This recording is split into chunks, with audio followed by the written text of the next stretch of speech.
Hello, everyone. This particular headline from Associated Press is from the I Told You So area. So, Donald Trump had already pulled the U.S. out of the World Health Organization and the Paris Climate Accord. And now he says that withdrawal from NATO is possible. And y'all, other NATO members, should have anticipated that ever since he announced his candidacy.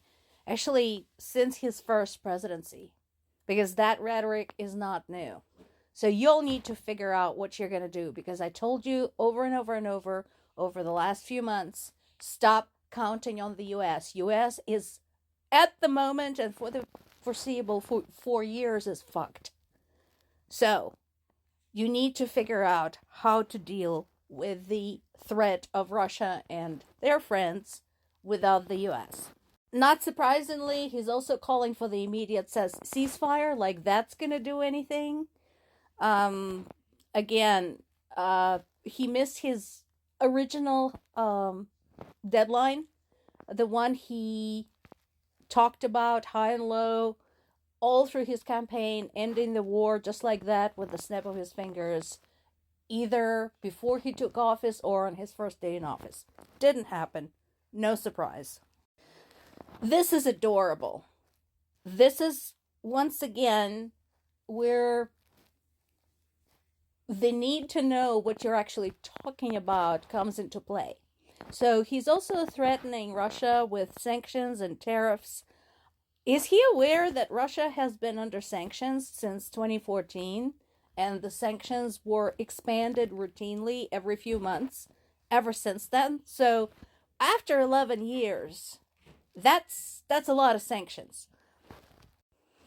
Also, it only makes sense, as I mentioned before, to impose sanctions when you have seen some tangible effect from them. And while there is no doubt there is some tangible effect on Russian people, there hasn't been any tangible effect on the person who is capable of ending the war, which is Putin.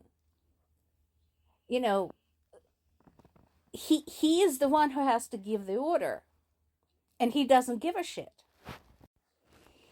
The last but not the least, tariffs. So he still doesn't understand what tariffs are.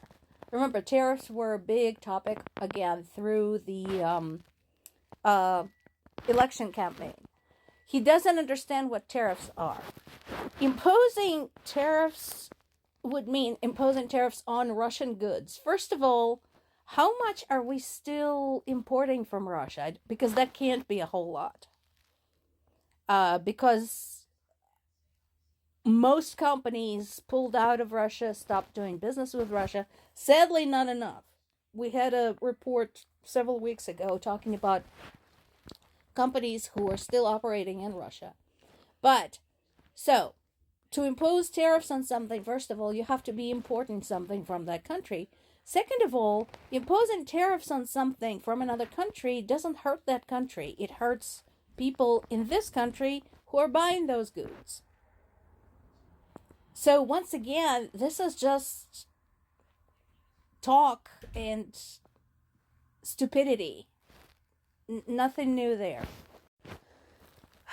Continuing on our story about the North Koreans fighting in the Kursk region predominantly. So, it's been a while, and what it sounds like now that multiple agencies had a chance to look into this, things are looking really bad for them over there. Doesn't surprise me. Especially since these men didn't know they were going to a war. They were told they were going to training exercises. So here's what we know now. If you recall, initially North Korea sent 11,000 people to help out their BFF, Russia. They didn't tell those people where they were going or what they will be doing. North Korean soldiers are not trained to do combat.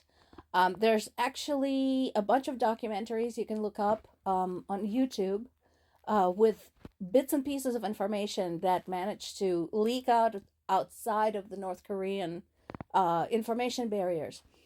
For the most part, the time of the North Korean army spent between two things: digging trenches and parades.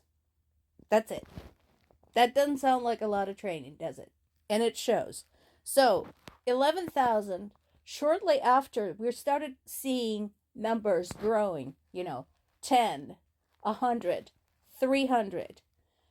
And this article makes an important differentiation. So, there's a difference, obviously, between casualties and dead. So, as of right now, there have been 4,000 casualties. That includes killed, wounded, or captured. Basically, casualties means anybody who is out of commission to fight for whatever reason at this moment. Of those, 1,000 believed to be dead. So, of the 11,000, 4,000 are already out of commission, almost 40%, and 1,000, just under 10%, are dead. This does not surprise me. Again, especially since these North Koreans were thrown against the part of Ukrainian military operating in Russia's Kursk region, because that was an elite portion of Ukrainian military. They didn't just send somebody there. They sent extremely well-trained people out there. And they have been in there for months now, and Russians are throwing a lot at them and are failing to dislodge them. So, I wouldn't be surprised if these North Korean boys literally didn't know what hit them.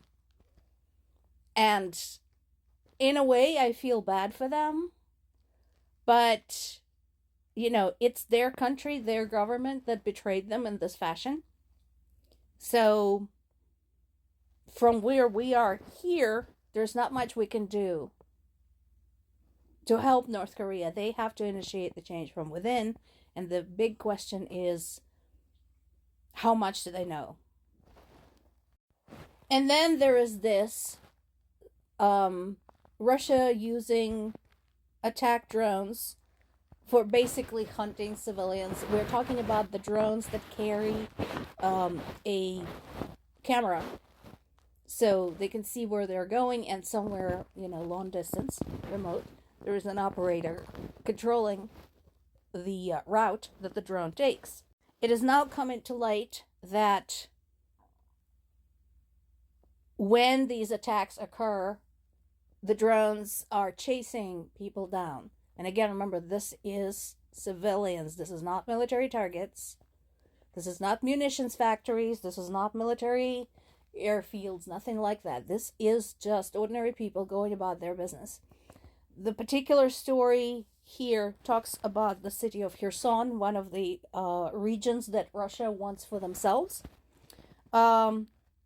Since the first day of 2025, the region has been attacked 650 times. Do the math. Today is January 23rd. So people have been killed, people have been wounded, and there is something else. This photograph shows a fragment of cluster munitions. This is from a cluster munition bomb that blew up in his backyard. Cluster munitions are illegal. Of course, Russia doesn't care. And why do they not care? As I mentioned many times before, because for all of those international laws and conventions, unless those laws are enforced in a tangible way, unless there are palpable consequences for the perpetrator, this will continue.